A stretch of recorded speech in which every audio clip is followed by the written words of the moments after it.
a state of high alert. Officials here in this capital, home to some 20 million people, have elevated the situation. Restaurants have been partially closed. Those still open now allowed only to sell takeout food. And employers asked to look out for flu symptoms. This as authorities here desperately try to slow the spread of the deadly virus dubbed swine flu. Other activities, such as gyms, sports clubs, swimming pools and billiard halls, are all suspended as part of our strategy this week.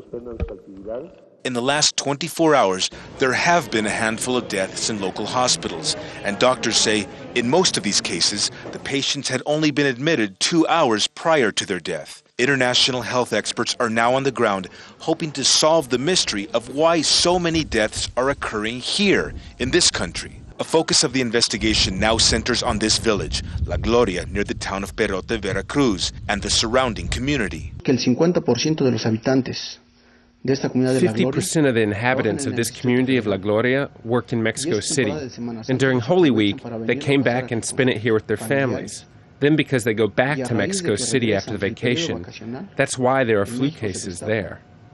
Epidemiologists here are taking samples from local people and testing swine, hoping to explain why the first case, a child, came down with the flu. The news came out that there had been a positive case of influenza with this child, who fortunately is better now. While health officials focus on the source of the flu, federal officials are looking to protect Mexico's urban areas, hoping to prevent a further spread of the virus here. Mexican government officials are facing increasing criticism for what's being called their slow response to the outbreak of this swine flu epidemic. Officials say they knew about the problem nearly a month ago, but opted not to inform the public, hoping to avoid widespread panic. Now officials here say they have the situation under control, and they're trying to convince the world of that.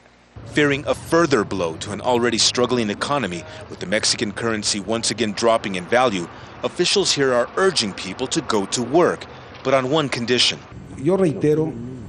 I repeat that we strongly recommend to workers that if they have symptoms that could be part of the medical chart described by the health secretariat, they don't go to work and go to the nearest health center instead.